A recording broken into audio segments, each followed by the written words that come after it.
ਹੁਣ ਇੱਕ ਸਵਾਲ ਪੁੱਛਣਾ, ਜਵਾਬ ਦਈਏ कि समझ लो एक बहुत बड़ा ना डॉक्टर कह लो, वकील कह लो, इंजीनियर कह लो, या कोई करोड़ापति कह लो, समझ लो कि 4-5 नाम गिन देते, बाकी भी चलो इस कैटागरी च ला लो। ਉਹਦੇ ਘਰ 'ਚ ਸਮਝ ਲੈ ਕਿ ਚੂਹਾ ਮਰਿਆ ਪਿਆ ਹੈ, ਚੂਹਾ ਮਰਿਆ ਪਿਆ ਹੈ ਔਰ ਚੂਹੇ ਦੀ ਲਾਸ਼ ਸੜ ਗਈ ਹੈ, ਦੁਰਗੰਧ ਆ ਰਹੀ ਹੈ। ਹੁਣ ਚਾਹੇ ਉਹ ਘਰ ਹੋਵੇ ਕਿਸੇ ਡਾਕਟਰ ਦਾ, ਚਾਹੇ ਘਰ ਹੋਵੇ ਕਿਸੇ ਇੰਜੀਨੀਅਰ ਦਾ, ਚਾਹੇ ਹੋਵੇ ਘਰ ਕਿਸੇ ਸਾਇੰਟਿਸਟ ਦਾ, ਚਾਹੇ ਹੋਵੇ ਘਰ ਕਿਸੇ ਮੰਤਰੀ ਮਿਨਿਸਟਰ ਦਾ, ਰਾਸ਼ਟਰਪਤੀ ਦਾ, ਚਾਹੇ ਉਹ ਘਰ ਹੋਵੇ ਕਿਸੇ ਕਰੋੜਾਪਤੀ ਦਾ, ਦੁਰਗੰਧ ਆਏਗੀ ਕਿ ਨਹੀਂ? ਹੁਣ ਇਹ ਤਾਂ ਹੈ ਨਹੀਂ ਕਿ ਡਾਕਟਰ ਦਾ ਘਰ ਹੈ ਤਾਂ ਇੱਥੇ ਦੁਰਗੰਧ ਨਹੀਂ ਆਣੀ, ਗਰੀਬ ਦੇ ਘਰ 'ਚ ਚੂਹੇ ਨੇ ਦੁਰਗੰਧ ਦੇਣੀ ਹੈ, ਜਾਂ ਇਹ ਘਰ ਕਰੋੜਪਤੀ ਦਾ ਇੱਥੇ ਦੁਰਗੰਧ ਨਹੀਂ ਦੇਣੀ, ਇਹ ਕਿਸੇ ਗਰੀਬ ਦੇ ਘਰ 'ਚ ਜਾ ਕੇ ਇਹਨਾਂ ਦੁਰਗੰਧ ਛੱਡਣੀ ਹੈ। ਚੂਹਾ ਜੇ ਮਰਿਆ ਪਿਆ ਨਾ, ਸੜਿਆ ਹੋਇਆ ਚੂਹਾ ਹੈ, ਤਾਂ ਉਹ ਜਿਹੜਾ ਮਰਜ਼ੀ ਘਰ ਹੋਵੇ ਉੱਥੇ ਦੁਰਗੰਧ ਆਣੀ ਹੈ। ਹੁਣ ਅਗਰ ਦੁਰਗੰਧ ਤੋਂ ਬਚਣਾ ਹੈ ਤਾਂ ਬਾਹਰ ਜਿੰਨੀਆਂ ਮਰਜ਼ੀ ਡਿਗਰੀਆਂ ਦੀ ਫੋਟੋ ਲਾ ਦਿਓ, ਡਾਕਟਰ ਦਾ, ਇੰਜੀਨੀਅਰ ਦਾ, ਸਾਇੰਟਿਸਟ ਦਾ, ਵਕੀਲ ਦਾ, ਫਲਾਣੇ ਅਫਸਰ ਦਾ ਘਰ ਹੈ, ਤਾਂ ਭਾਈ ਇਹ ਡਿਗਰੀਆਂ ਨੇ ਦੁਰਗੰਧ ਨਹੀਂ ਦੂਰ ਕਰਨੀ। ਇਹ ਦੁਰਗੰਧ ਕਦੋਂ ਦੂਰ ਹੋਣੀ ਹੈ? ਜਦੋਂ ਮਰੇ ਹੋਏ ਚੂਹੇ ਨੂੰ, ਸੜੇ ਹੋਏ ਚੂਹੇ ਨੂੰ ਘਰੋਂ ਬਾਹਰ ਛੱਡਾਂਗੇ। ਬਸ ਇਹੀ ਪੁਆਇੰਟ ਅਸੀਂ ਸਮਝਣਾ ਹੈ ਕਿ ਬਾਹਰੋਂ ਸਾਡਾ ਸਰੀਰ ਚਾਹੇ ਜਿੰਨੀਆਂ ਮਰਜ਼ੀ ਡਿਗਰੀਆਂ ਲੈ ਲਾਵੇ, ਡਾਕਟਰ ਬਣ ਜਾਵੇ, ਇੰਜੀਨੀਅਰ ਬਣ ਜਾਵੇ, ਸਾਇੰਟਿਸਟ ਬਣ ਜਾਵੇ, ਚਾਹੇ ਕਰੋੜਾਪਤੀ ਵੀ ਬਣ ਜਾਈਏ, ਪਰ ਜੇ ਸਾਡੀਆਂ ਸੋਚਾਂ ਹੀ ਅੰਦਰ ਸੜੀਆਂ ਹੋਈਆਂ ਹੈ ਤਾਂ ਸਾਡੇ ਜੀਵਨ 'ਚ ਦੁੱਖਾਂ ਪਰੇਸ਼ਾਨੀਆਂ ਦੀ ਦੁਰਗੰਧ ਸਦਾ ਰਹਿਣੀ ਹੈ, ਕਿਉਂਕਿ ਕੋਈ ਡਿਗਰੀ ਸਾਡੇ ਅੰਦਰਲੀ ਦੁਰਗੰਧ ਨੂੰ ਦੂਰ ਨਹੀਂ ਕਰ ਸਕਦੀ। ਸਮਝਦੇ ਹੋ ਕਿ ਨਹੀਂ? ਇਸ ਲਈ ਇੱਥੇ ਮਾਇਨੇ ਰਖਾਂਦਾ ਹੈ, ਇਹ ਨਹੀਂ ਦੇਖਿਆ ਹੱਥ 'ਚ ਡਿਗਰੀ ਕਿਹੜੀ ਹੈ, ਇਹ ਦੇਖਿਆ ਜਾਂਦਾ ਕਿ ਅੰਦਰ ਸੋਚ ਸਾਫ਼ ਸੁਥਰੀ, ਅੱਛੀ, ਪਵਿੱਤਰ ਹੈ ਜਾਂ ਨਹੀਂ। ਡਿਗਰੀ ਬੜੀ ਹੈ ਪਰ ਸੋਚ ਸੜੀ ਹੋਈ ਹੈ ਤਾਂ ਫਿਰ ਜੀਵਨ 'ਚ ਖੁਸ਼ੀ ਕਿੱਥੋਂ ਆਏਗੀ? ਪਰ ਸਮਝਦੇ ਹੋ ਕਿ ਨਹੀਂ? ਹੁਣ ਕਈਆਂ ਹੱਥਾਂ 'ਚ ਡਿਗਰੀਆਂ ਹੁੰਦੀਆਂ ਨਾ, ਡਾਕਟਰ ਦੀ ਡਿਗਰੀ, ਪਰ ਜੇ ਅੰਦਰ ਸੋਚ ਸੜੀ ਹੋਈ ਹੈ, ਇਹਦੀ ਕਿਡਨੀ ਕੱਢ ਕੇ ਵੇਚ ਦੋ, ਉਹਦਾ ਹਾਰਟ ਕੱਢ ਕੇ ਵੇਚ ਦੋ, ਫਿਰ ਸੋਚ ਸੜੀ ਹੋਈ ਹੈ ਤਾਂ ਉਹ ਫਿਰ ਕੀ ਹੋਣਾ ਹੈ? ਇੱਕ ਦਿਨ ਆਣਾ ਜਦੋਂ ਡਿਗਰੀ ਵੀ ਜਾਣੀ ਹੈ ਤਾਂ ਖੁਦ ਨੂੰ ਸਜ਼ਾ ਹੀ ਮਿਲਣੀ ਹੈ। ਸੋ ਦੱਸਣਾ ਕੀ ਚਾਹੁੰਦੇ ਆ ਕਿ ਗੱਲ ਇਹ ਨਹੀਂ ਸਾਡੇ ਹੱਥ 'ਚ ਕੀ ਹੈ, ਗੱਲ ਇਹ ਹੈ ਕਿ ਸਾਡੇ ਅੰਦਰ ਦੀ ਅਹਿਮੀਅਤ ਜ਼ਿਆਦਾ ਹੈ। ਪਰ ਅੱਜ ਬੰਦਾ ਸਭ ਕੁਝ ਬਾਹਰ ਤੇ ਕਰਨ ਤੇ ਜ਼ੋਰ ਲਾਉਂਦਾ ਹੈ, ਅੱਛਾ ਘਰ ਹੋਵੇ, ਅੱਛਾ ਕੱਪੜਾ ਹੋਵੇ, ਅੱਛਾ ਮਕਾਨ ਹੋਵੇ, ਅੱਛਾ ਇਹ ਹੋਵੇ, ਅੱਛਾ ਉਹ ਹੋਵੇ, ਕਦੀ ਇਹ ਨਹੀਂ ਸੋਚਦਾ ਕਿ ਮੇਰੀ ਅੱਛੀ ਸੋਚ ਹੋਣੀ ਚਾਹੀਦੀ ਹੈ, ਮੇਰੇ ਅੱਛੇ ਕਰਮ ਹੋਣੇ ਚਾਹੀਦੇ ਹੈ, ਕਿਉਂਕਿ ਜਦੋਂ ਅੰਦਰ ਮੇਰੀ ਅੱਛਾਈ ਹੋਏਗੀ ਤਾਂ ਬਾਹਰ ਚਾਹੇ ਥੋੜਾ ਵੀ ਹੋਵੇ ਮੈਨੂੰ ਖੁਸ਼ੀ ਦੇਗਾ, ਮੈਨੂੰ ਸਕੂਨ ਦੇਗਾ, ਸ਼ਾਂਤੀ ਦੇਗਾ। ਤਾਂ ਜੇ ਬਾਹਰ ਮੇਰੇ ਕੋਲ ਕਰੋੜਾਂ ਰੁਪਇਆ ਹੈ ਪਰ ਮੇਰਾ ਅੰਦਰ ਹੀ ਗੰਦਾ ਹੈ ਤਾਂ ਫਿਰ ਮੇਰੇ ਜੀਵਨ 'ਚ ਸ਼ਾਂਤੀ, ਸਕੂਨ, ਖੁਸ਼ੀ ਕਦੀ ਕਹਿ ਦਿਓ ਆ ਹੀ ਨਹੀਂ ਸਕਦੀ। ਇਸ ਲਈ ਪੈਨਸਲ ਇਹ ਵੀ ਸਿੱਖਿਆ ਦਿੰਦੀ ਹੈ ਕਿ ਦੋ ਹਿੱਸੇ, ਇੱਕ ਬਾਹਰਲਾ, ਇੱਕ ਅੰਦਰਲਾ, ਪਰ ਅੰਦਰਲੇ ਦੀ ਅਹਿਮੀਅਤ ਠੀਕ ਆ, ਬਾਹਰਲਾ ਵੀ ਜ਼ਰੂਰੀ ਹੈ, ਕਿਉਂਕਿ ਬਾਹਰਲਾ ਨਾ ਹੋਵੇ ਤਾਂ ਅੰਦਰਲੇ ਨੂੰ ਸੰਭਾਲਣਾ ਕਿੱਦਾਂ ਹੈ, ਪਰ ਅੰਦਰਲੇ ਦੀ ਅਹਿਮੀਅਤ ਜ਼ਿਆਦਾ ਹੈ, ਕਿਉਂਕਿ ਅੰਦਰਲਾ ਲਿਖ ਸਕਦਾ ਹੈ। ਇਸ ਲਈ ਅੰਦਰਲੇ ਦੀ ਅਹਿਮੀਅਤ ਜ਼ਿਆਦਾ ਹੈ, ਕਿਉਂਕਿ ਅੰਦਰਲੀ ਜੈਸੀ ਤੁਹਾਡੀ ਸੋਚ ਹੋਏਗੀ ਵੈਸੇ ਤੁਹਾਡੇ ਕਰਮ ਹੋਣਗੇ, ਵੈਸੇ ਤੁਸੀਂ ਲੇਖ ਲਿਖੋਗੇ, ਤਾਂ ਜੈਸੇ ਕਰਮਾਂ ਦੇ ਲੇਖ ਲਿਖਣੇ ਆ ਵੈਸੇ ਰਿਜ਼ਲਟ ਵੀ ਤੁਹਾਨੂੰ ਕਹਿ ਦਿਓ ਮਿਲਣੇ। ਇਸ ਲਈ ਰਿਜ਼ਲਟ ਅੱਛਾ ਚਾਹੁੰਦੇ ਆ, ਜੀਵਨ 'ਚ ਕਾਮਯਾਬ ਹੋਣਾ ਚਾਹੁੰਦੇ ਆ ਤਾਂ ਫਿਰ ਅੰਦਰਲੇ ਤੇ ਜ਼ਿਆਦਾ ਧਿਆਨ ਦਈਏ, ਆਪਣੀ ਸੋਚ ਤੇ ਜ਼ਿਆਦਾ ਧਿਆਨ ਦਈਏ, ਕਿਉਂਕਿ ਕੌਨਫੀਡੈਂਸ ਅੰਦਰ ਹੁੰਦਾ, ਵਿਸ਼ਵਾਸ ਅੰਦਰ ਹੁੰਦਾ, ਹਿੰਮਤ ਅੰਦਰ ਹੁੰਦੀ ਹੈ, ਸਾਹਸ ਅੰਦਰ ਹੁੰਦਾ ਹੈ। ਔਰ ਇਹ ਵੀ ਦੱਸ ਦਈਏ ਕਿ ਡਰ ਵੀ ਅੰਦਰ ਹੀ ਹੁੰਦਾ ਹੈ, ਚਿੰਤਾ ਵੀ ਅੰਦਰ ਹੀ ਹੁੰਦੀ ਹੈ, ਪਰ ਇੱਥੇ ਅਸੀਂ ਚੁਣਾਵ ਕਰਨਾ ਹੈ ਕਿ ਮੈਂ ਡਰ ਡਰ ਕੇ ਜ਼ਿੰਦਗੀ ਜੀਣੀ ਹੈ ਜਾਂ ਮੈਂ ਆਪਣੇ ਮਾਲਿਕ ਤੇ ਵਿਸ਼ਵਾਸ ਰੱਖ ਕੇ ਖੁਸ਼ੀ ਨਾਲ ਜ਼ਿੰਦਗੀ ਜੀਣੀ ਹੈ। ਸਮਝ ਆ ਗਈ ਕਿ ਨਹੀਂ? ਇਹ ਕਿਹੜਾ ਗੁਣ ਸੀ? ਤੀਜਾ ਗੁਣ ਜੋ ਪੈਨਸਲ ਤੋਂ ਸਿੱਖ ਸਕਦੇ ਕਿ ਅੰਦਰਲੀ ਅਹਿਮੀਅਤ ਜ਼ਿਆਦਾ, ਉਹਦਾ ਧਿਆਨ ਜ਼ਿਆਦਾ ਰੱਖਣਾ ਹੈ। ਇਸ ਲਈ ਜਦੋਂ ਸਤਸੰਗ ਚਾਹੁੰਦੇ ਆ ਨਾ, ਅਸੀਂ ਧਿਆਨ ਕਰਦੇ ਹਾਂ, ਮੈਡੀਟੇਸ਼ਨ ਕਰਦੇ ਹਾਂ, ਤਾਂ ਸਮਝ ਲਓ ਅਸੀਂ ਆਪਣੇ ਅੰਦਰ ਤੇ ਕੰਮ ਕਰ ਰਹੇ ਹਾਂ, ਕਿਉਂਕਿ ਸਤਸੰਗ 'ਚ ਆ ਕੇ ਬੈਠਣ ਨਾਲ ਸਾਡਾ ਸਰੀਰ ਨਹੀਂ ਬਦਲਦਾ ਪਰ ਸਾਡਾ ਮਨ ਜ਼ਰੂਰ ਬਦਲ ਜਾਂਦਾ ਹੈ, ਸਾਡੀ ਸੋਚ ਜ਼ਰੂਰ ਬਦਲ ਜਾਂਦੀ ਹੈ। ਧਿਆਨ ਤੇ ਬੈਠਣ ਨਾਲ, ਸਿਮਰਨ ਕਰਨ ਨਾਲ ਸਾਡਾ ਸਰੀਰ ਨਹੀਂ ਬਦਲਦਾ, ਸਾਡਾ ਮਨ ਬਦਲਦਾ ਹੈ, ਸਾਡੀ એનર્ਜੀ ਅੰਦਰਲੀ ਬਦਲਦੀ ਹੈ। ਹੁਣ ਤੁਸੀਂ ਆਪ ਸੋਚੋ ਕਿ ਸਤਸੰਗ 'ਚ ਬੈਠਣ ਤੋਂ ਪਹਿਲਾਂ એનર્ਜੀ ਕੀ ਹੁੰਦੀ, ਤਾਂ ਸਤਸੰਗ ਸੁਣਨ ਤੋਂ ਬਾਅਦ ਬੋਡੀ ਦੀ એનર્ਜੀ ਕੀ ਹੋ ਜਾਂਦੀ, ਬਦਲਦੀ ਹੈ ਕਿ ਨਹੀਂ? ਇਸ ਲਈ ਸਮਝਣਾ ਜ਼ਰਾ ਸਾਰਿਆਂ, ਸਤਸੰਗ ਦੇ ਵਿੱਚ ਆ ਕੇ ਖੁਸ਼ੀਆਂ ਇਸ ਲਈ ਮਿਲਦੀਆਂ ਕਿਉਂਕਿ ਸਤਸੰਗ ਸਾਡੇ ਅੰਦਰ ਨੂੰ ਬਦਲਦਾ ਹੈ। ਔਰ ਜਦੋਂ ਅੰਦਰ ਬਦਲੇਗਾ ਤਾਂ ਜਿੱਦਾਂ ਅਸੀਂ ਹਮੇਸ਼ਾ ਦੱਸੀਦਾ, ਸੋਚ ਬਦਲੋ ਤਾਂ ਜ਼ਿੰਦਗੀ ਆਪਣੇ ਆਪ ਹੀ ਬਦਲਣੀ ਸ਼ੁਰੂ ਹੋ ਜਾਂਦੀ ਹੈ। ਤਾਂ ਜੇ ਸੋਚ ਹੀ ਮਾੜੀ ਹੈ ਤਾਂ ਫਿਰ ਜ਼ਿੰਦਗੀ ਤਾਂ ਮਾੜੀ। ਤਾਂ ਹੀ ਤੁਹਾਨੂੰ ਬਾਰ-ਬਾਰ ਕਹੀਦਾ, ਇਹ ਨਾ ਸੋਚੋ ਮੈਂ ਦੁਖੀ, ਮੈਂ ਪਰੇਸ਼ਾਨ, ਕਿਉਂਕਿ ਜਿੰਨਾ ਸੋਚੋਗੇ ਹਾਏ ਮੈਂ ਦੁਖੀ, ਮੈਂ ਗਰੀਬ, ਮੈਂ ਪਰੇਸ਼ਾਨ, ਤੁਸੀਂ ਗਰੀਬ ਹੀ ਰਹਿਣਾ ਹੈ, ਕਿਉਂਕਿ ਤੁਹਾਡੀ ਸੋਚ ਉਦਾਂ ਦੀ ਹੈ। ਜੇ ਤੁਸੀਂ ਸੋਚੋ ਮੈਂ ਬਹੁਤ ਖੁਸ਼ ਹਾਂ, ਮੇਰੇ ਤੇ ਬਹੁਤ ਮਾਲਿਕ ਦੀ ਕਿਰਪਾ ਹੈ, ਮੇਰੇ ਕੰਮ 'ਚ ਬਰਕਤ ਹੈ, ਮੇਰੇ ਜੀਵਨ 'ਚ ਖੁਸ਼ੀਆਂ ਹੈ, ਉਹ ਕਹਿਣਾ ਸ਼ੁਰੂ ਕਰੋ, ਤੁਸੀਂ ਦੇਖੋਗੇ ਤੁਹਾਡੇ ਕਰਮ ਵੀ ਉਦਾਂ ਦੇ ਹੁੰਦੇ ਚਲੇ ਜਾਣਗੇ ਤਾਂ ਖੁਸ਼ੀਆਂ ਆਣੀਆਂ ਵੀ ਸ਼ੁਰੂ ਹੋ ਜਾਣਗੀਆਂ। ਇੱਕ ਬੰਦਾ ਅਗਰ ਬੁਰਾ ਕੰਮ ਕਰਨ ਵਾਲਾ ਹੈ ਨਾ, ਉਹ ਆਪਣੇ ਆਪ ਨੂੰ ਮੈਂ ਬਹੁਤ ਅੱਛਾ ਸ਼ੀਸ਼ੇ 'ਚ ਦੇਖ ਕੇ ਪੂਰੇ ਵਿਸ਼ਵਾਸ ਨਾਲ ਕਹਿਣਾ ਸ਼ੁਰੂ ਕਰ ਦੇਵੇ ਤਾਂ ਹੌਲੀ ਹੌਲੀ ਬੁਰਾਈ ਵੀ ਛੁੱਟ ਜਾਂਦੀ ਹੈ। ਕਿਉਂਕਿ ਫਿਰ ਅਸਰ ਕੀ ਹੁੰਦਾ ਹੈ, ਭਾਈ ਮੈਂ ਅੱਛਾ ਕਹਿੰਦਾ ਤੁਹਾਨੂੰ ਅੱਛਾ ਬਣ ਕੇ ਵੀ ਦਿਖਾਣਾ। ਇਸ ਲਈ ਅਸੀਂ ਕਹਾਂਗੇ ਕੋਈ ਬੁਰਾ ਵੀ ਹੋਵੇ ਨਾ, ਉਹਨੂੰ ਵੀ ਕਹੋ ਤੂੰ ਬਹੁਤ ਅੱਛਾ ਹੈ। ਉਹਦੇ ਨਾਲ ਕੀ ਹੋਏਗਾ, ਉਹਦੇ ਮਨ 'ਚ ਵੀ ਆਏਗਾ ਭਾਈ ਮੈਂ ਬੁਰਾ ਆ ਪਰ ਇਹ ਅੱਛਾ ਸਮਝਦਾ, ਹੁਣ ਇਹਨੂੰ ਅੱਛਾ ਬਣ ਕੇ ਦਿਖਾਵਾਂ। ਤਾਂ ਜੇ ਕੋਈ ਅੱਛਾ ਹੋਵੇ ਉਹਨੂੰ ਤੁਸੀਂ ਕਹਿ ਦਿਓ ਤੂੰ ਬਹੁਤ ਬੁਰਾ ਕਹਿਣਾ ਠੀਕ ਹੈ, ਅੱਜ ਤੱਕ ਤਾਂ ਬੁਰਾਈ ਕੀਤੀ ਨਹੀਂ, ਹੁਣ ਕਰਕੇ ਦਿਖਾਓ। ਕਿਉਂਕਿ ਸ਼ਬਦਾਂ ਦਾ ਪ੍ਰਭਾਵ ਸਾਡੇ ਜੀਵਨ ਤੇ ਪੈਂਦਾ ਹੈ। ਇਸ ਲਈ ਇਹ ਤੀਸਰਾ ਗੁਣ ਪੈਨਸਲ ਦਾ।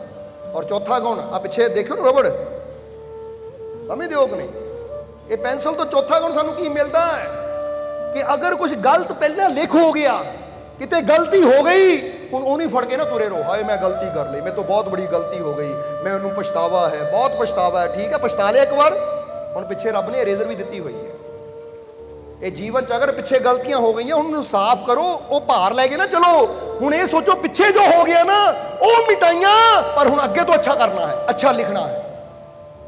ਇਹ ਤਾਂ ਸਮਝਦਾਰੀ ਹੈ। ਪਰ ਜੇ ਪਹਿਲਾਂ ਗਲਤ ਲਿਖਿਆ ਫਿਰ ਅਰੇਜ਼ ਕਰਕੇ ਫਿਰ ਗਲਤ ਲਿਖ ਦਈਏ, ਫਿਰ ਅਰੇਜ਼ ਕਰਕੇ ਫਿਰ ਗਲਤ ਲਿਖ ਦਈਏ ਤਾਂ ਮੂਰਖਤਾ ਹੈ। ਜੋ ਪਿੱਛੇ ਹੋ ਗਿਆ ਸਮਝੋ ਮੈਂ ਗਲਤ ਕੀਤਾ, ਮੇਰੇ ਤੋਂ ਗਲਤੀ ਹੋ ਗਈ, ਪਰ ਹੁਣ ਮੈਂ ਉਹ ਗਲਤੀ ਨੂੰ ਮਾਫ ਕਰਦਾ, ਆਪਣੇ ਆਪ ਨੂੰ ਰੱਬ ਤੋਂ ਮਾਫੀ ਮੰਗ ਲਈ, ਮਾਫ ਕਰਦਾ, ਪਰ ਹੁਣ ਮੈਂ ਵਚਨ ਕਰਨਾ ਕਿ ਦੁਬਾਰਾ ਇਹ ਗਲਤੀ ਜੀਵਨ 'ਚ ਨਾ ਹੋਵੇ। ਪਹਿਲਾਂ ਮਾੜੇ ਲੇਖ ਲਿਖ ਲਏ, ਹੁਣ ਸਮਝ ਆ ਗਈ ਮਿਟਾਵਾਂ, ਹੁਣ ਅੱਗੇ ਤੋਂ ਚੰਗੇ ਲੇਖ ਲਿਖਾਂ। ਪਰ ਜਿਹੜਾ ਉਹ ਗਲਤੀਆਂ ਦਾ ਪਛਤਾਵਾ ਹੀ ਲੈ ਕੇ ਤੁਰਿਆ ਰਹਿੰਦਾ ਅੱਜ ਵੀ, ਉਹ ਕਦੀ ਖੁਸ਼ੀ ਨੂੰ ਅਪਣਾ ਹੀ ਨਹੀਂ ਸਕਦਾ। ਸਮਝਦੇ ਹੋ ਕਿ ਨਹੀਂ?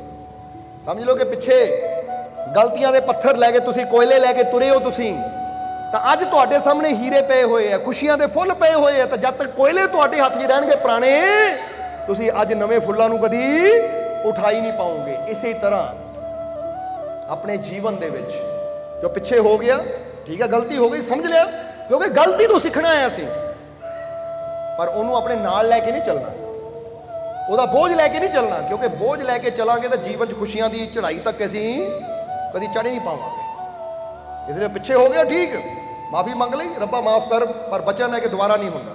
ਕਿਉਂਕਿ ਜਿਹਨੂੰ ਅਹਿਸਾਸ ਹੁੰਦਾ ਹੈ ਨਾ ਗਲਤੀ ਦਾ, ਫਿਰ ਪਰਮਾਤਮਾ ਵੀ ਉਹਦਾ ਹੀ ਸਾਥ ਦਿੰਦਾ ਹੈ। ਬੋਲੋ ਸਮਝਦੇ ਹੋ?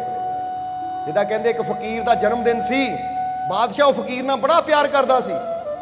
ਜਦੋਂ ਫਕੀਰਾਂ ਦਾ ਜਨਮ ਦਿਨ ਬਾਦਸ਼ਾਹ ਨੇ ਮਨਾਇਆ ਕਿ ਅੱਜ ਮੇਰੇ ਮੁਰਸ਼ਿਦ ਦਾ ਜਨਮ ਦਿਹਾੜਾ ਹੈ, ਖੁਸ਼ੀ ਨਾਲ ਮਨਾਇਆ, ਤਾਂ ਬਾਦਸ਼ਾਹ ਦੇ ਮਨ 'ਚ ਆਇਆ ਕਿ ਮੇਰੇ ਕੈਦ ਵਿੱਚ ਨਾ, ਮੇਰੀ ਜੇਲ੍ਹ ਵਿੱਚ ਬੜੇ ਕੈਦੀ ਹੈ ਜਿਨ੍ਹਾਂ ਨੇ ਬੜੇ ਭਿਆਨਕ ਅਪਰਾਧ ਕੀਤੇ ਹੈ, ਕਿ ਅੱਜ ਫਕੀਰਾਂ ਦੇ ਜਨਮ ਦਿਨ ਵਿੱਚ, ਆਪਣੇ ਮੁਰਸ਼ਿਦ ਦੇ ਜਨਮ ਦਿਨ ਦੀ ਖੁਸ਼ੀ ਵਿੱਚ ਕਿਸੇ ਇੱਕ ਨੂੰ ਤਾਂ ਯਾਦ ਕਰਾਂ। ਇਸ ਲਈ ਉਹਨੇ ਪੁੱਛਿਆ ਫਕੀਰ ਨੂੰ, ਮੁਰਸ਼ਿਦ ਨੂੰ, ਕਿ ਸਤਿਗੁਰੂ ਤੁਹਾਡੇ ਜਨਮ ਦਿਨ ਦੀ ਖੁਸ਼ੀ ਵਿੱਚ ਕਿਸੇ ਨਾ ਬੜੇ ਅਪਰਾਧੀ ਨੂੰ ਮੈਂ ਮਾਫ ਕਰਨਾ ਚਾਹੁੰਦਾ ਹਾਂ, ਸੋ ਦੱਸੋ ਕਿਹਨੂੰ ਮੈਂ ਆਜ਼ਾਦ ਕਰਾਂ, ਉਹਦੀ ਸਜ਼ਾ ਮਾਫ ਕਰਾਂ। ਫਕੀਰ ਕਹਿੰਦੇ ਚੱਲ ਫੇਰ ਦੇਖ ਲੈਂਦੇ ਆ। ਹੁਣ ਪਹਿਲਾ ਕੈਦੀ ਕੈਦ ਸੀ, ਫਕੀਰਾਂ ਨੇ ਪੁੱਛਿਆ ਹਾਂ ਬਈ ਤੂੰ ਕਿਸ ਜੁਰਮ ਵਿੱਚ ਅੰਦਰ ਆਇਆ? ਕਹਿੰਦਾ ਜੀ ਮੈਂ ਤਾਂ ਬੇਕਸੂਰ ਹੀ ਹਾਂ, ਆ ਫਲਾਨਾ ਮੇਰੇ ਤੇ ਇੱਦਾਂ ਇਲਜ਼ਾਮ ਲੱਗ ਗਿਆ, ਫਲਾਨਾ ਇੱਦਾਂ ਇਲਜ਼ਾਮ ਲੱਗ ਗਿਆ, ਆ ਮੈਨੂੰ ਤਾਂ ਝੂਠਾ ਫਸਾਇਆ ਗਿਆ ਹੈ। ਫਿਰ ਦੂਜੇ ਨੂੰ ਪੁੱਛਿਆ, ਉਹ ਵੀ ਜੀ ਮੈਨੂੰ ਤਾਂ ਨਜਾਇਜ਼ ਫਸਾਇਆ, ਮੇਰੇ ਤੇ ਇੱਦਾਂ ਹੋ ਗਿਆ, ਮੇਰੇ ਤੋਂ ਉੱਦਾਂ ਹੋ ਗਿਆ, ਮੇਰੀ ਤਾਂ ਜੁਰਮ ਹੀ ਨਹੀਂ ਸੀ, ਮੈਨੂੰ ਐਵੇਂ। ਯਾਨੀ ਕਈਆਂ ਕੈਦੀਆਂ ਨੂੰ ਫਕੀਰ ਮਿਲੇ ਪਰ ਦੋਸ਼ ਦੂਜਿਆਂ ਨੂੰ ਦਿੰਦੇ ਰਹੇ। ਪਰ ਆਖਰ ਇੱਕ ਕੈਦੀ ਆਇਆ, ਫਕੀਰਾਂ ਨੇ ਪੁੱਛਿਆ ਹਾਂ ਬਈ ਤੈਨੂੰ ਕਿਸ ਜੁਰਮਾਨੇ 'ਚ, ਤੈਨੂੰ ਕਿਸ ਜੁਰਮ ਵਿੱਚ ਸਜ਼ਾ ਮਿਲੀ ਹੈ? ਉਹਨਾਂ ਦੱਸਿਆ ਮਹਾਰਾਜ ਮੇਰੇ ਤੋਂ ਬਹੁਤ ਬੜੀ ਗਲਤੀ ਹੋ ਗਈ ਸੀ, ਗੁਨਾਹ ਮੇਰੇ ਤੋਂ ਹੋਇਆ ਹੈ, ਇਸ ਲਈ ਇਹ ਸਹੀ ਸਜ਼ਾ ਮੈਨੂੰ ਮਿਲੀ ਹੈ, ਕਿਉਂਕਿ ਮੇਰੀ ਗਲਤੀ ਦਾ ਇਹੀ ਹਰਜਾਨਾ ਹੋਣਾ ਚਾਹੀਦਾ ਹੈ, ਜਿੱਦਾਂ ਦਾ ਮੈਂ ਕਰਮ ਕੀਤਾ ਹੈ ਉਹਦੀ ਸਜ਼ਾ ਇਹੀ ਹੋਣੀ ਚਾਹੀਦੀ ਹੈ। ਜਦੋਂ ਇਦਾਂ ਕਹਿ ਰਿਹਾ ਨਾ ਉਹ, ਤਾਂ ਉਸ ਵੇਲੇ ਫਕੀਰਾਂ ਨੇ ਕਿਹਾ ਬਾਦਸ਼ਾਹ ਇਹਨੂੰ ਆਜ਼ਾਦ ਕਰ ਦੇ। ਹੁਣ ਕਿਉਂ ਗਿਆ ਇਹਨੂੰ ਆਜ਼ਾਦ ਕਰ ਦੇ? ਕਿਉਂਕਿ ਇਹ ਆਪਣੀ ਗਲਤੀ ਸਮਝਦਾ ਵੀ ਹੈ ਨਾ, ਆਪਣੀ ਗਲਤੀ ਮੰਨੀ ਵੀ ਹੈ ਕਿ ਮੇਰੇ ਤੋਂ ਗਲਤੀ ਹੋਈ, ਇਸ ਲਈ ਮੈਂ ਇਹਦਾ ਹੱਕਦਾਰ ਹਾਂ, ਔਰ ਇਹ ਪਛਤਾ ਰਿਹਾ ਆਪਣੀ ਗਲਤੀ ਤੋਂ। ਔਰ ਜਿਹਨੂੰ ਪਛਤਾਵਾ ਹੋਵੇ ਦੁਬਾਰਾ ਗਲਤੀ ਨਹੀਂ ਕਰਦਾ, ਤੇ ਜਿਹੜਾ ਕਹਿੰਦਾ ਹੋਵੇ ਉਹ ਮੈਂ ਤਾਂ ਕੀਤੀ ਨਹੀਂ, ਉਹਦੀ ਵਜ੍ਹਾ ਨਾਲ ਹੋਈ ਹੈ, ਉਹਨੇ ਮੈਨੂੰ ਝੂਠਾ ਫਸਾਇਆ, ਤੇ ਇਹਦਾ ਮਤਲਬ ਇਹਨੂੰ ਪਛਤਾਵਾ ਨਹੀਂ। ਤਾਂ ਜਿਹਨੂੰ ਪਛਤਾਵਾ ਨਹੀਂ ਉਹ ਕਦੀ ਸੁਧਰ ਵੀ ਨਹੀਂ ਸਕਦਾ। ਸਮਝ ਆ ਰਹੀ ਕਿ ਨਹੀਂ? ਕਿਉਂਕਿ ਰਾਜੇ ਨੇ ਵੀ ਜੇ ਬੰਦ ਕੀਤਾ ਤਾਂ ਐਵੇਂ ਥੋੜੀ ਬੰਦ ਹੁੰਦੇ। ਹੁਣ ਤੁਸੀਂ ਦੇਖੋ ਕੋਈ ਕਾਤਲ ਵੀ ਹੋਵੇ ਨਾ, ਜੱਜ ਸਜ਼ਾ ਦਿੰਦਾ ਤਾਂ ਉਹ ਵੀ ਉਹ ਨਹੀਂ ਮੇਰੀ ਗਲਤੀ ਨੂੰ ਮੈਨੂੰ ਗੁੱਸਾ ਚੜਾਇਆ, ਉਹਨੂੰ ਇਦਾਂ ਕੀਤਾ, ਹਾਲਾਤ ਇਦਾਂ ਸੀ, ਮੈਂ ਨਸ਼ੇ 'ਚ ਸੀ, ਮੈਂ ਇਹ ਸੀ, ਮੈਂ ਉਹ ਸੀ, ਤਾਂ ਹੋ ਗਿਆ, ਬਹਾਨੇ। ਕਿਉਂਕਿ ਜਿਹੜਾ ਬਲੇਮ ਗੇਮਰ ਹੁੰਦਾ ਨਾ, ਦੂਜੇ ਤੇ ਬਲੇਮ ਕਰਨ ਵਾਲਾ, ਉਹ ਜੀਵਨ 'ਚ ਕਦੀ ਸੁਧਰ ਸਕਦਾ ਹੀ ਨਹੀਂ। ਤਾਂ ਜਿਹੜਾ ਮੰਨੇ ਕਿ ਠੀਕ ਹੈ ਗਲਤੀ ਮੇਰੀ ਹੈ, ਹੋ ਗਈ, ਮੈਨੂੰ ਬਹੁਤ ਪਛਤਾਵਾ ਹੈ, ਪਰ ਮੈਂ ਹੁਣ ਕੋਸ਼ਿਸ਼ ਕਰਨੀ ਦੁਬਾਰਾ ਨਾ ਹੋਵੇ, ਸੁਧਾਰ ਵੀ ਉਹੀ ਕਰ ਸਕਦਾ ਹੈ। ਸਮਝ ਆ ਰਹੀ ਕਿ ਨਹੀਂ? ਇਹ ਪੁਆਇੰਟ ਹੈ ਕੁਛ, ਇਹਨੂੰ ਸਮਝਣਾ ਜ਼ਰਾ ਸਾਰਿਆਂ। ਇਸ ਲਈ ਇਹ ਕਲਮ ਦਾ ਰੇਜ਼ਰ ਦੱਸਦਾ ਹੈ, ਜੇ ਪਿੱਛੇ ਹੋ ਗਿਆ ਛੱਡੀਏ, ਹੁਣ ਬਿਹਤਰ ਕਰਨ ਦੀ ਕੋਸ਼ਿਸ਼ ਕਰੀਏ, ਹੁਣ ਅੱਛਾ ਬਣਨ ਦੀ ਕੋਸ਼ਿਸ਼ ਕਰੀਏ, ਹੁਣ ਅੱਛਾ ਕਰਕੇ ਦਿਖਾਉਣ ਦੀ ਕੋਸ਼ਿਸ਼ ਕਰੀਏ, ਹੁਣ ਵਿਸ਼ਵਾਸ ਰੱਖੀਏ ਆਪਣੇ ਮਾਲਿਕ ਤੇ, ਤਾਂ ਫਿਰ ਜੀਵਨ 'ਚ ਖੁਸ਼ੀਆਂ ਵੀ ਜ਼ਰੂਰ ਆਉਂਦੀਆਂ ਹੈ। ਇਸ ਲਈ ਹੁਣ ਟਾਈਮ ਕਾਫੀ ਹੋ ਗਿਆ ਹੈ। ਹੁਣ ਆਖਰਲੇ ਵਚਨਾਂ 'ਚ ਅਸੀਂ ਇਹੀ ਗੱਲ ਸਮਝਣੀ ਵੀ ਹੈ ਔਰ ਆਪਣੇ ਅੰਦਰ ਵਸਾਣੀ ਵੀ ਹੈ ਕਿ ਜੀਵਨ 'ਚ ਖੁਸ਼ੀ ਚਾਹੀਦੀ ਹੈ। ਤਾਂ ਜਿੱਦਾਂ ਦੱਸਿਆ, ਸੁਣ ਕੇ ਸ਼ਬਦ ਕੀਟ ਭ੍ਰਿੰਗੀ ਕਾ ਨਿਜ ਤਨ ਮਨ ਕੀ ਸੁਧ ਬਿਸਰਾਵੇ, ਸੁਨੋ ਸ਼ਬਦ ਸਰਵਣ ਕੀ ਮਹਿਮਾ ਸੋਈ ਕੀਟ ਭ੍ਰਿੰਗੀ ਹੋ ਜਾਵੇ। ਕਿ ਜਦੋਂ ਤੁਸੀਂ ਸਤਸੰਗ ਸੁਣਦੇ ਹੋ ਤਾਂ, ਔਰ ਜਦੋਂ ਸਤਸੰਗ 'ਚ ਕੋਈ ਵਚਨ ਕਿਹਾ ਜਾਂਦਾ ਹੈ, ਤਾਂ ਫਿਰ ਭੁੱਲ ਜਾਓ ਕਿ ਮੈਨੂੰ ਕੋਈ ਦੁੱਖ ਹੈ, ਮੈਨੂੰ ਕੋਈ ਤਕਲੀਫ ਹੈ, ਬਲਕਿ ਕਹੋ ਕਿ ਮੈਂ ਬਹੁਤ ਖੁਸ਼ ਹਾਂ। ਭੁੱਲ ਜਾਓ ਕਿ ਮੇਰੇ ਅੰਦਰ ਕੋਈ ਦੁੱਖ ਹੈ, ਕਹੋ ਮੈਂ ਖੁਸ਼ ਹਾਂ। ਜਦੋਂ ਖੁਸ਼ੀ ਵੱਲ ਧਿਆਨ ਦਿੰਦੇ ਤਾਂ ਸਾਡੀ એનર્ਜੀ ਉਦਾਂ ਦੀ ਹੋ ਜਾਂਦੀ, ਔਰ ਖੁਸ਼ੀ ਸਾਡੇ ਵੱਲ ਅਟਰੈਕਟ ਹੋਣੀ ਸ਼ੁਰੂ ਹੋ ਜਾਂਦੀ। ਕਿਉਂਕਿ ਜਿੱਦਾਂ ਦੱਸਿਆ ਨਾ, ਲੋਹੇ ਨੂੰ ਵੀ ਚੁੰਬਕ ਨਾਲ ਘਸਾਓ ਤਾਂ ਉਹਦੇ ਅੰਦਰ ਵੀ ਚੁੰਬਕੀय ਗੁਣ ਪੈਦਾ ਹੋ ਜਾਂਦੇ। ਜਦੋਂ ਅਸੀਂ ਆਪਣੀ ਸੋਚ ਨੂੰ ਖੁਸ਼ੀ ਤੇ ਰੱਖਦੇ ਹਾਂ ਨਾ, ਤਾਂ ਖੁਸ਼ੀਆਂ ਆਣੀਆਂ ਸ਼ੁਰੂ ਹੋ ਜਾਂਦੀਆਂ ਹੈ। ਰਹਿਮਤਾਂ ਤੇ ਰੱਖਦੇ ਹਾਂ, ਰਹਿਮਤਾਂ ਆਣੀਆਂ ਸ਼ੁਰੂ ਹੋ ਜਾਂਦੀਆਂ। ਬਰਕਤਾਂ ਤੇ ਰੱਖਦੇ, ਬਰਕਤਾਂ ਆਣੀਆਂ ਸ਼ੁਰੂ ਹੋ ਜਾਂਦੀਆਂ। ਆਪਣੇ ਮਾਲਿਕ ਤੇ ਭਰੋਸਾ ਰੱਖਦੇ, ਵਿਸ਼ਵਾਸ ਰੱਖਦੇ, ਤਾਂ ਸਾਡੇ ਜੀਵਨ 'ਚ ਉਹ ਰਹਿਮਤਾਂ, ਬਰਕਤਾਂ ਸਭ ਕੁਝ ਆਣਾ ਸ਼ੁਰੂ ਹੋ ਜਾਂਦਾ ਹੈ। ਤਾਂ ਜੇ ਧਿਆਨ ਹੀ ਆਪਣੇ ਦੁੱਖਾਂ ਵੱਲ ਰੱਖੀਏ, ਧਿਆਨ ਹੀ ਆਪਣੀਆਂ ਪਰੇਸ਼ਾਨੀਆਂ ਵੱਲ ਰੱਖੀਏ, ਹਰ ਵੇਲੇ ਕਹੀ ਜਾਈਏ ਮੈਂ ਬਹੁਤ ਦੁਖੀ, ਤੇ ਗੱਲ ਯਾਦ ਰੱਖੋ, ਮੈਂ ਬਹੁਤ ਦੁਖੀ ਕਹਿਣ ਨਾਲ ਕਿ ਮੈਂ ਸੁਖੀ ਹੋ ਜਾਣਾ ਹੈ? ਬੋਲੋ, ਸਮਝਦੇ ਹੋ ਕਿ ਨਹੀਂ? ਮੈਂ ਦੁਖੀ, ਦੁੱਖ ਤਾਂ ਹੈ ਹੀ, ਹੁਣ ਮੈਂ ਦੁਖੀ, ਮੈਂ ਦੁਖੀ, ਇਹ ਰੱਟਾ ਲਾਉਣ ਨਾਲ ਦੁੱਖ ਹੋਰ ਵੀ ਵਧਣਾ ਹੈ। ਪਰ ਜੇ ਕਵਾਂਗੇ ਕੋਈ ਨਹੀਂ ਦੁੱਖ ਹੈ, ਮੈਂ ਡਰਦਾ ਨਹੀਂ ਹੈ, ਮੈਂ ਘਬਰਾਉਂਦਾ ਨਹੀਂ ਹਾਂ, ਕਿਉਂਕਿ ਮੈਨੂੰ ਯਕੀਨ ਹੈ ਕਿ ਮੇਰੀ ਸੰਭਾਲ ਕਰਨ ਵਾਲਾ ਮੇਰਾ ਮਾਲਿਕ ਮੇਰੇ, ਇਸ ਲਈ ਇਹ ਕਿਹਾ ਕਰੋ ਆਪਣੇ ਆਪ ਨੂੰ। ਜਿਸ ਲਈ ਕੋਈ ਕਹੇ ਨਾ ਕੋਈ ਮੁਸ਼ਕਿਲ, ਕੋਈ ਪਰੇਸ਼ਾਨੀ, ਤਾਂ ਕਹੋ ਉਹ I am safe is god with me, ਕਿ ਮੈਂ ਸੁਰੱਖਿਅਤ ਹਾਂ ਕਿਉਂਕਿ ਮੇਰਾ ਮਾਲਿਕ ਮੇਰੇ। ਦੁਨੀਆ ਤੇ ਚਲੇ ਜਿੱਦਾਂ ਦੀ ਮਰਜ਼ੀ ਹਨੇਰੀ, ਚਲੇ ਜਿੱਦਾਂ ਦੀ ਮਰਜ਼ੀ ਹਵਾ, ਚਲੇ ਜਿੱਦਾਂ ਦੀ ਮਰਜ਼ੀ ਗਰਮ ਹਵਾ, पर फानूस बन के जिसकी हिफाजत हवा करे, वो शम्मा क्या बुझे जिसे रोशन खुदा करे। चलन जिद्दां दी मर्जी नेरियां, पर मैनू यकीन है मेरी रक्षा करने वाला मेरा मालिक मेरे, मेरा मालिक मेरे, मेरा मालिक मेरे। विश्वास है कि नहीं? इसलिए अज तो अपने आप को यह नहीं कहना हाय मैं संकट विच हां, या मेरी तरफ खतरा आ रहा है, या मेरी तरफ परेशानी आ रही है। नहीं, डर के नहीं जिंदगी जीनी। जिले कहे ना वो लै भी फ्लू चल रहा है बीमारी का, वो आई एम सेफ, मैं सुरक्षित हाँ। वो क्यों? क्योंकि मेरा मालिक मेरे वो नाल है मेरे, क्योंकि उसकी रहमत का कवच हर वेले मेरी रक्षा करता है। इसलिए कोई बुरी चीज जिदा कह रहे कही था ना सी, I am son of the God, no evil can touch me, कि मैं ईश्वर दा, अपने मालिक दा बच्चा हाँ, कोई बुरी चीज मैनू छू नहीं सकती, मैनू टच नहीं कर सकती कोई बुरी चीज, क्योंकि मैं अपने मालिक दा बच्चा हाँ। और जेदा बच्चा है ना, हर कदम ते मेरी रक्षा वो कर रहा है। तां ही तो तुहानू पहला क्या कोई साथ देवे ना देवे, विश्वास रखो जे मालिक दे हो गए हो तो नाल तुहाडे हमेशा है, हर कदम ते साथ देवांगे तुहाडा, ये यकीन रखना है। इसलिए अज तो की कहना, आई एम सेफ। सेफ का मतलब समझते हो ना, मैं सुरक्षित हाँ। इसलिए I am safe is God with me, यानी कि मैं सुरक्षित हाँ क्योंकि मेरा मालिक मेरे। इसलिए अज तो डर छड्डे कि नहीं? हुण ऐसा कर दिया करो, कोई पूछे भाई आ दुख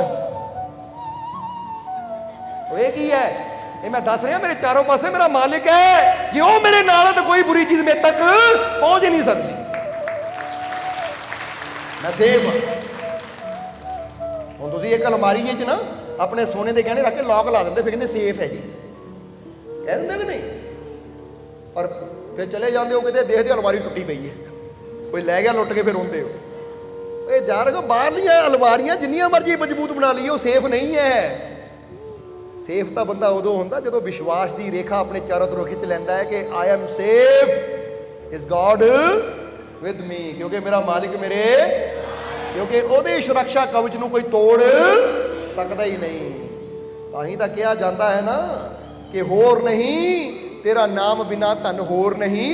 ਉਹ ਨਾਮ ਹੀ ਹੈ ਇੱਕ ਐਸਾ ਹੀਰਾ ਜਿਸ ਨੂੰ ਲੱਗਦਾ ਚੋਰ ਨਹੀਂ। ਜਿੱਥੇ ਉਹਨੇ ਕੰਮ ਕਰਨਾ ਹੈ ਉੱਥੇ ਚੋਰ ਵੀ ਕੁਛ ਨਹੀਂ ਚੁਰਾ ਨਹੀਂ ਸਕਦੇ, ਸਮਝਦੇ ਹੋ? ਇਸ ਲਈ ਫਿਰ ਯਾਦ ਰੱਖਣਾ ਕਿ ਮੇਰੀ ਰੱਖਿਆ ਕਰਨ ਵਾਲਾ ਮੇਰਾ ਮਾलिक मेरे नाल है। फानूस बन के जिसकी हिफाजत हवा करे, वो शम्मा क्या बुझे जिसे रोशन खुदा करे। कि मेरे अंदर भी वो मेरे रब दे प्रेम दी विश्वास दी शम्मा जग रही है, ਉਹਦੇ ਨੂਰ ਦੀ ਸ਼ਮਾ ਜਗ ਰਹੀ ਹੈ ਮੇਰੇ ਅੰਦਰ। ਤਾਂ ਕੋਈ ਪਰੇਸ਼ਾਨੀ ਤਕਲੀਫ ਦੁੱਖਾਂ ਦੀ ਹਵਾ ਇਹ ਸ਼ਮਾ ਨੂੰ ਬੁਝਾ ਨਹੀਂ ਸਕਦੀ, ਕਿਉਂਕਿ ਮੈਨੂੰ ਆਪਣੇ ਮਾਲਿਕ ਤੇ ਪੂਰਾ, ਮੈਨੂੰ ਆਪਣੇ ਮਾਲਿਕ ਤੇ ਪੂਰਾ, ਮੈਨੂੰ ਆਪਣੇ ਮਾਲਿਕ ਤੇ ਪੂਰਾ। ਸੋ ਅੱਜ ਤੋਂ ਦੁੱਖਾਂ ਤੋਂ ਡਰਨਾ ਨਹੀਂ ਹੈ, ਬਲਕਿ ਕਹਿ ਦੋ ਆ ਕਿਹੜੇ ਦੁੱਖ ਹੈ, ਠੀਕ ਹੈ, ਪਰ ਮੈਨੂੰ ਪਤਾ ਹੁਣ ਇਹਦਾ ਅੰਤ ਜਲਦੀ ਹੋਏਗਾ, ਕਿਉਂਕਿ ਹੁਣ ਮੈਨੂੰ ਮੇਰੇ ਮਾਲਿਕ ਦੀ ਰਹਿਮਤ ਦਾ ਸਹਾਰਾ ਮਿਲ ਗਿਆ ਹੈ। ਔਰ ਜਦੋਂ ਉਹਦੀ ਰਹਿਮਤ ਦਾ ਸਹਾਰਾ ਮਿਲ ਗਿਆ ਤਾਂ ਦੁੱਖਾਂ ਦੀ ਕੀ ਮਜ਼ਾਲ, ਦੁੱਖਾਂ ਦੀ ਕੀ ਮਜ਼ਾਲ, ਕੀ ਔਕਾਤ। ਉਹਨੇ ਜ਼ਿਆਦਾ ਦੇਰ ਠਹਿਰ ਨਹੀਂ ਸਕਦੇ, ਕਿਉਂਕਿ ਜਿੱਥੇ ਪ੍ਰਕਾਸ਼ ਆ ਜਾਵੇ ਅੰਧੇਰੇ ਦੌੜਨੇ ਸ਼ੁਰੂ ਹੋ ਜਾਂਦੇ ਹੈ। ਸੋ ਯਕੀਨ ਰੱਖੋ ਕਿ ਮੇਰੇ ਸਾਰੇ ਦੁੱਖ ਦੂਰ, ਇਹ ਵਿਸ਼ਵਾਸ ਨਾਲ ਕਹਿਣਾ ਹੈ ਔਰ ਫੀਲ ਵੀ ਕਰਨਾ ਹੈ। ਇਹ ਤਨ ਮਨ ਦੀ ਸੁੱਧ ਵਿਸਰਾ ਦਿਓ ਔਰ ਜੋ ਕਹਿ ਰਹੇ ਹੋ ਪੂਰਾ ਧਿਆਨ ਉੱਥੇ ਜੋੜ ਦਿਓ। ਇਹ ਨਾ ਸੋਚੋ ਇੱਥੇ ਕਿ ਦਰਦ ਹੁੰਦੀ ਹੈ, ਇੱਥੇ ਪੀੜਾ ਹੈ, ਬਲਕਿ ਨਹੀਂ, ਹੁਣ ਕਹਿਣਾ ਆਖਰਲੇ ਵਚਨਾਂ 'ਚ ਕਿ ਮੈਨੂੰ ਆਪਣੇ ਮਾਲਿਕ ਤੇ ਪੂਰਾ, ਮੈਨੂੰ ਆਪਣੇ ਮਾਲਿਕ ਤੇ ਪੂਰਾ, ਮੈਨੂੰ ਆਪਣੇ ਮਾਲਿਕ ਤੇ ਪੂਰਾ।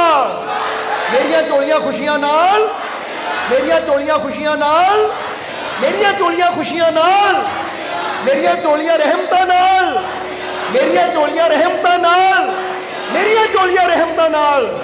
ਮੇਰੇ ਸਾਰੇ ਦੁੱਖ ਦੂਰ, ਮੇਰੇ ਸਾਰੇ ਦੁੱਖ ਦੂਰ, ਮੇਰੇ ਸਾਰੇ ਦੁੱਖ ਦੂਰ, ਮੇਰੀਆਂ ਸਾਰੀਆਂ ਪਰੇਸ਼ਾਨੀਆਂ ਦੂਰ, ਮੇਰੀਆਂ ਸਾਰੀਆਂ ਪਰੇਸ਼ਾਨੀਆਂ ਦੂਰ, ਮੇਰੀਆਂ ਸਾਰੀਆਂ ਪਰੇਸ਼ਾਨੀਆਂ ਦੂਰ, ਮੇਰੇ ਸਾਰੇ ਡਰ ਦੂਰ, ਮੇਰੇ ਸਾਰੇ ਡਰ ਦੂਰ, ਮੇਰੇ ਸਾਰੇ ਡਰ ਦੂਰ।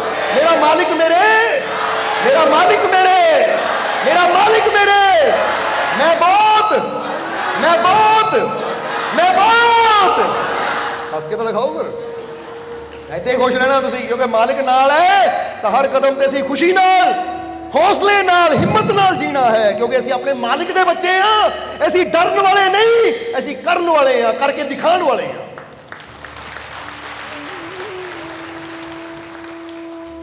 ਹਿੰਮਤ ਰੱਖੋ, ਹੌਸਲਾ ਰੱਖੋ, ਔਰ ਤੁਹਾਡੀ ਹਿੰਮਤ ਤੁਹਾਡੇ ਹੌਸਲੇ ਵਾਸਤੇ ਇੰਨਾ ਹੀ ਬਹੁਤ ਹੈ ਕਿ ਮੇਰਾ ਮਾਲਿਕ ਮੇਰੇ, ਜਦੋਂ ਉਹ ਨਾਲ ਹੋਵੇ ਤਾਂ ਕਾਹਦਾ ਡਰ, ਕਾਹਦੀ ਚਿੰਤਾ। ਇਸ ਲਈ ਸਾਰੀਆਂ ਚਿੰਤਾਵਾਂ ਛੱਡੋ, ਆਪਣੇ ਮਾਲਿਕ ਤੇ ਵਿਸ਼ਵਾਸ ਰੱਖੋ।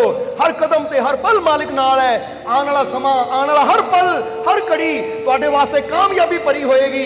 ਇਸ ਲਈ ਇਹ ਸੋਚੋ ਜੋ ਹੋਏਗਾ ਅੱਛਾ ਹੋਏਗਾ। ਕਿਉਂ? ਕਿਉਂਕਿ ਮੇਰਾ ਮਾਲਿਕ ਮੇਰੇ, ਮੇਰਾ ਮਾਲਿਕ ਮੇਰੇ, ਮੇਰਾ ਮਾਲਿਕ ਮੇਰੇ। ਤਾਂ ਯਕੀਨ ਰੱਖਣਾ ਤਾਂ ਜੋ ਹੋਏਗਾ, ਜੋ ਹੋਏਗਾ, ਜੋ ਹੋਏਗਾ ਜਾਓ ਅੱਛਾ ਹੀ ਹੋਏਗਾ। ਫਿਰ ਵਿਸ਼ਵਾਸ ਰੱਖੋ।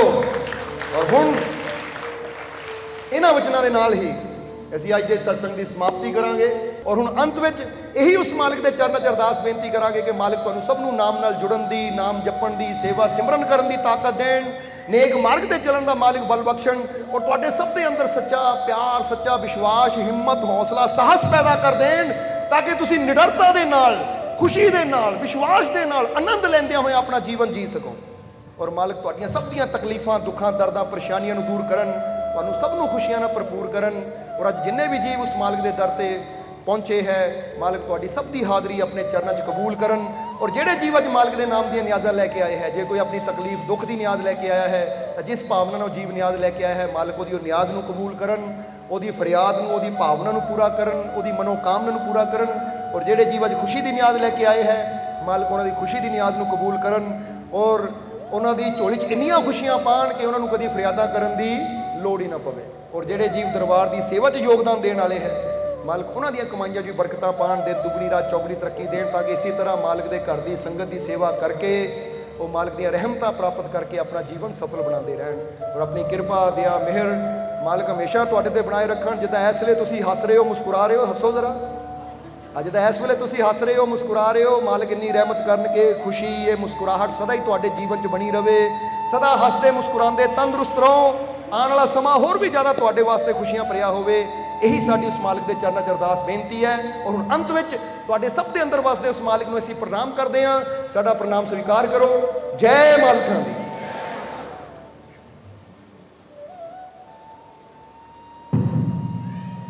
ਜੈ ਬਾਬੇ ਦੀ ਦੋ ਲਾਈਨਾਂ ਲੈ ਕੇ ਹੀ ਆਪਾਂ ਸਾਰੇ ਭੈਣ ਭਰਾ ਮਾਲਕ ਦੀ ਬਰਕਤ ਕਰਦਾ।